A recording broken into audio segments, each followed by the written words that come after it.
Let's create a custom validation rule. This validation rule will check for a date. When a person types in a value in the cells underneath the 30-day callback, it will check the date on the left, and the new date being typed in must be at least 30 days later than the date on the left, and it must also not occur on a Sunday because we don't call back on Sunday. If someone types in a date that's less than a 30-day delay, or if it falls on a Sunday, it's not going to allow them to enter the date. I will first select column C. Next, I will go to my Data tab and choose Data Validation, and then choose the Data Validation. I will come up to the Allow box and I will choose Custom, and in the Custom box I will type my formula. Let's start with just the 30-day rule, and then next we'll apply the Sunday rule to it. And here's my rule. I will say C1 must be greater than B1 plus 30 days. Using calculations and dates, you can typically just add a number and it will add that many numbers to the end of the date. So this is going to check this date, and if the callback date that they're typing in is less than 30 days away from this date, it won't allow the value. Let's go ahead and click OK. Now it's going to give you a little warning, and that's just because it's coming up and trying to do it on the two text values in C1 and B1, and that's okay. We're not going to worry about that. It will go ahead and accept this because it's data that already lives inside of C1. I'm going to go ahead and just say yes to continue, and I'll try this for my first entry. Let's try a date in May and press enter, and it accepts it. Let's try something a little later on. Let's see, we're on January 27th. Let's try February 14th, and it won't allow it. So I'm violating that 30-day extension that's required for the callback date. I'll go ahead and click on cancel.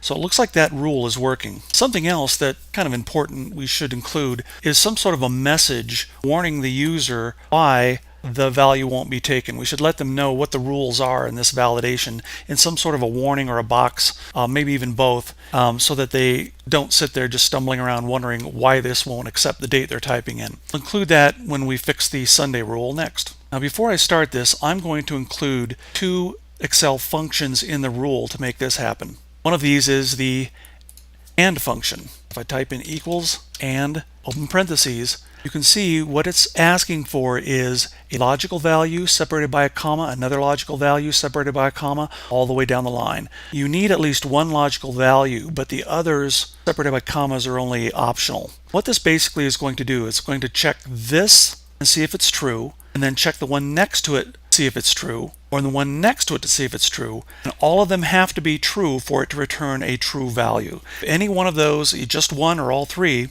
are false, then the whole thing returns false. The second rule is the weekday rule. The weekday rule will accept a date and then return the ordinal value of what day of the week that falls on. So the first day of the week is a Sunday and the last day of the week is a Saturday. So if I were to type in today's date, and I'll just do a shortcut control semicolon to pop that in, which is a Saturday, it should return the number 7. And it does. Fix the rule. I will go back in and click on column C. Then in the data menu, I will choose data validation, data validation. Here's my previous existing rule. We'll change this by coming in, clicking in front of the equal sign and typing in the word and then an open parentheses. We'll move out to the end. I will put in a comma. That will be my first logical test to see if this is true. Next, I'm going to come out and type in weekday, and I'm going to go ahead and check cell C1. And I want to test if C1, or a weekday, make sure that it's not equal to number 1, which is a Sunday. Close parentheses. Go ahead and click OK to test this. Same message as before. I'll say yes. Now let's go ahead and try this. I'm going to go ahead and type in February 1st, 2014. Won't allow it. Let's retry it. Go ahead and type in a Sunday date. I'm going to say 5/4/2014, and although this is 30 days greater than the call date, 4th does fall on a Sunday, so if I press enter, it won't allow it as well. Whereas if I were to come back, type in 5, which is a Monday, I'll accept that. Let's add some warnings for my user so they understand what's going on if they type in a date that isn't allowed. I'll come back, I'll select my column C. For data, I will choose data validation. There's my custom rule. I will choose input message, say yes. Title, I'll type in invalid data. In the input message, say something like, it must be 30 days greater than call date, and date must not occur on Sunday. On a Sunday. Go to the error alert. Yes. It's going to give them a warning. I'll say invalid data. Our message is not 30 days later call date, or it is a Sunday. We'll go ahead and click OK. Yes.